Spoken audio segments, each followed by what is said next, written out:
اے اللہ، اے ہمارے رب، اے کون و مکان کے مالک، ہم تیری بارگاہ رحمت میں دعا کے لیے ہاتھ اٹھائے ہوئے ہیں، ہم پر کرم فرما۔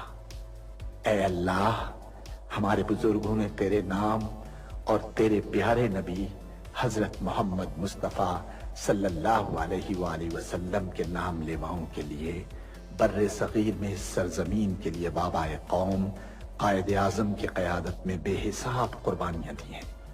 ہماری اس سرزمین پاک کو قیامت تک آباد رکھنا۔ اے اللہ، ہمیں نفرتوں کی آگ سے بچا لے، ہمیں باہمی محبت اور خلوص کی دولت عطا فرما، ہماری غلطیوں کو معاف فرما۔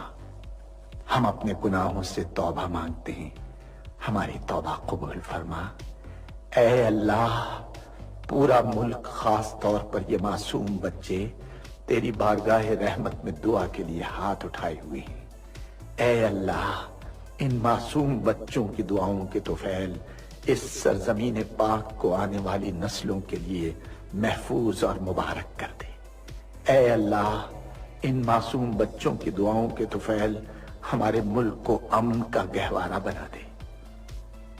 اے اللہ، دشمنوں کے شر سے ہمیں محفوظ رکھ۔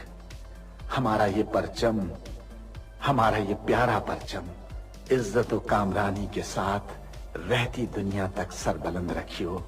اے اللہ، اپنے رحم و کرم سے اور اپنے فضل سے اس سرزمین پاک کو معدنیات اور قدرتی وسائل سے مالا مال فرما دے۔ اے اللہ، اے ہمارے پروردگار، پاکستان کے ہر شہری کا دل تعصب، گروہ بندی اور فرقہ پرستی کے گھناؤنے خیالات سے پاک ہو، اور وہ ہر فرقے اور ہر طبقے کے بھائیوں کے ساتھ محبت و آشتی اور امن و سکون کے ساتھ رہے۔ اے اللہ، ہم سب کو حلال کی روزی حاصل کرنے کی توفیق عطا فرما۔